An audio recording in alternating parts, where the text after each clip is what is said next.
हमारे व्यवहार की नींव ऐसी होनी चाहिए जिसमें क्रिया ही प्रेम हो। Action is love.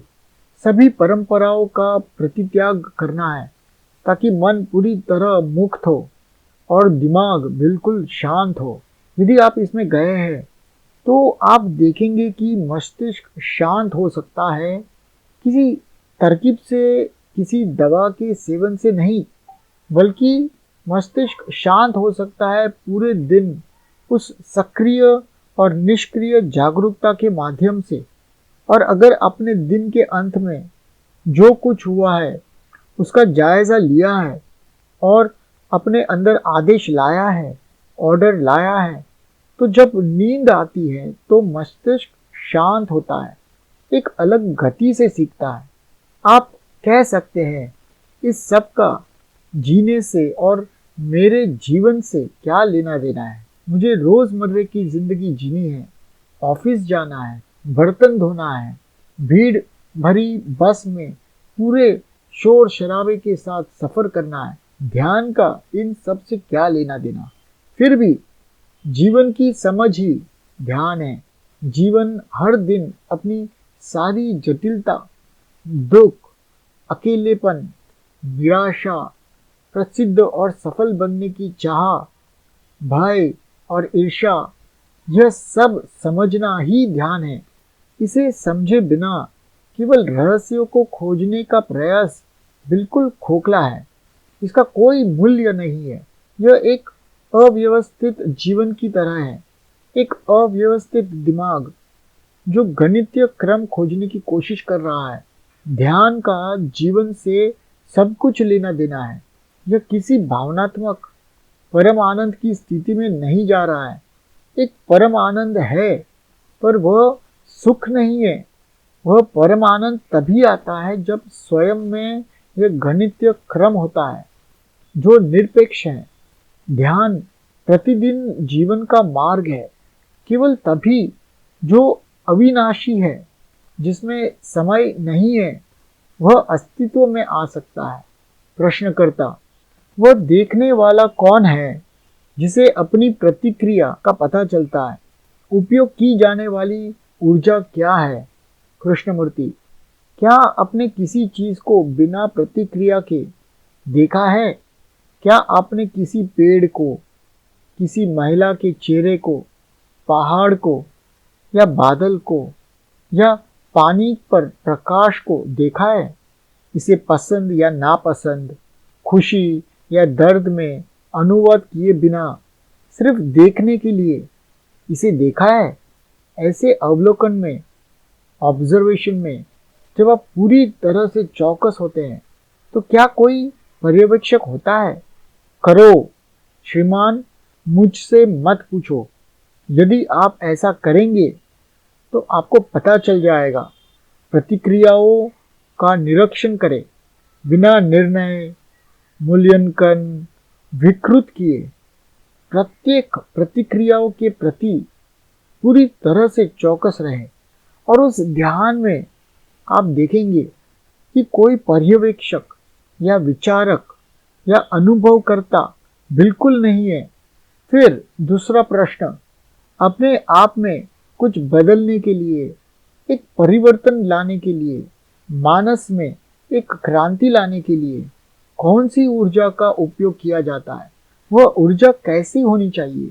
अभी हमारे पास ऊर्जा है, लेकिन तनाव में, विरोधाभास में, संघर्ष में, दो इच्छाओं के बीच में, मुझे क्या करना चाहिए और मुझे क्या नहीं करना चाहिए, ये बहुत अधिक ऊर्जा की खपत करता है।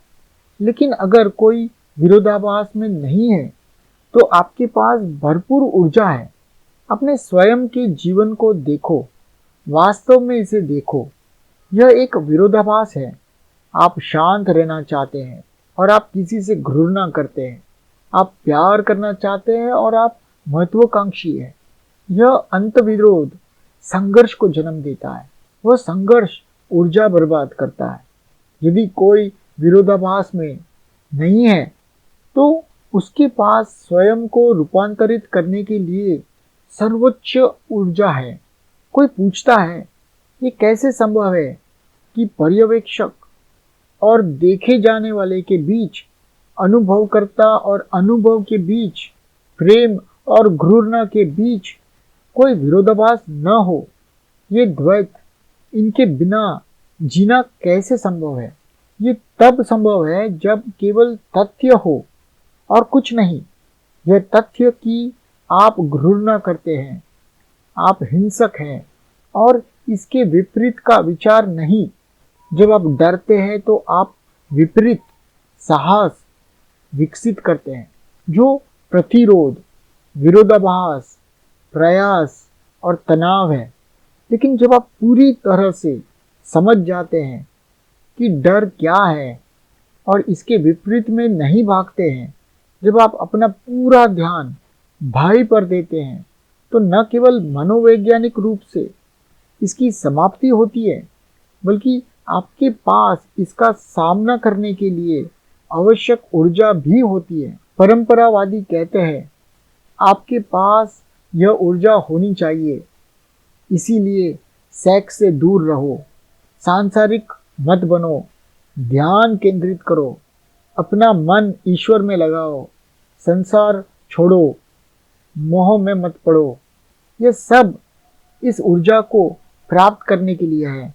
लेकिन इंसान अभी भी एक भूखा इंसान है, सेक्सुअल और बायोलॉजिकल डिजायर से भरा है। नियंत्रित करना, जबरदस्ती करना, यह सब ऊर्जा बर्बाद करना है। लेकिन अगर आप सिर्फ सच्चाई के साथ जीते हैं, अर्थात अगर आप गुस्से में हैं तो इसे समझे, यह ना कहे कि क्रोध कैसे ना करे, इसमें जाए, इसके साथ रहे, इसके साथ जिए, इस पर पूरा ध्यान दे, आप देखेंगे कि आपके पास यह ऊर्जा प्रचुर मात्रा में है। यह वह ऊर्जा है जो मन को स्पष्ट रखती है, आपके हृदय को खुला रखती है, ताकि प्रेम की प्रचुरता हो, विचारों की नहीं, भावनाओं की नहीं। प्रश्नकर्ता, परम आनंद का क्या अर्थ है? इसका वर्णन कर सकते हैं? आपने कहा, परम आनंद खुशी नहीं है, प्रेम खुशी नहीं है। कृष्णमूर्ति, परम आनंद क्या है? जब आप एक बादल को देखते हैं, उस बादल में प्रकाश को देखते हैं, तो उसमें सुंदरता होती है। सौंदर्य जुनून है। बादल की सुंदरता को देखने के लिए या पेड़ पर प्रकाश की सुंदरता को देखने के लिए जुनून होना चाहिए, तीव्रता होनी चाहिए। इस तीव्रता में, इस जुनून में कोई भी भावना नहीं है, पसंद या नापसंद की कोई भावना नहीं है। परम आनंद व्यक्तिगत नहीं है। परम आनंद तुम्हारा या मेरा नहीं है, जैसे प्यार तुम्हारा या मेरा नहीं है। जब खुशी है तो यह तुम्हारा या मेरा हो सकता है। जब एक ध्यानपूर्ण मन होता है तो उसका अपना परम आनंद होता है, जिसका वर्णन नहीं किया जा सकता है, शब्दों में नहीं कहा जा सकता है। प्रश्नकर्ता, आप कह रहे हैं कि अच्छा और बुरा नहीं होता, सभी प्रतिक्रिया अच्छी होती है, ऐसा कह रहे हैं आप? कृष्णमूर्ति, नहीं श्रीमान, मैंने ऐसा नहीं कहा। मैंने कहा, अपनी प्रतिक्रिया देखिए, इसे अच्छा या बुरा मत कहिए। जब आप इसे अच्छा या बुरा कहते हैं तो आप विरोधाभास लाते हैं। मुझे खेद है इस उदाहरण को बार बार रखने के लिए, पर क्या आपने कभी अपनी पत्नी की तरफ देखा है? उस छवि के बिना जो आपके पास उसके बारे में है, उस छवि जिससे अपने 30 या कई सालों से एक साथ रखा है। आपके पास उसके बारे में एक छवि है और उसके पास आपके बारे में एक छवि है। इन छवियों का संबंध है, आपका और उसका कोई संबंध नहीं है। ये छवियां तब सामने आती है जब आप अपने रिश्ते में चौकस नहीं होते। यह असावधानी है जो छवियों को जन्म देती है। क्या आप अपनी पत्नी को बिना निंदा किए, मूल्यांकन किए, बिना ये कहते हुए देख सकते हैं कि वह सही है या वह गलत है? अपने पूर्वग्रहों को लाए बिना निरीक्षण कर सकते हैं? तब आप देखेंगे कि उस अवलोकन से एक पूरी तरह से भिन्न प्रकार की क्रिया होती है।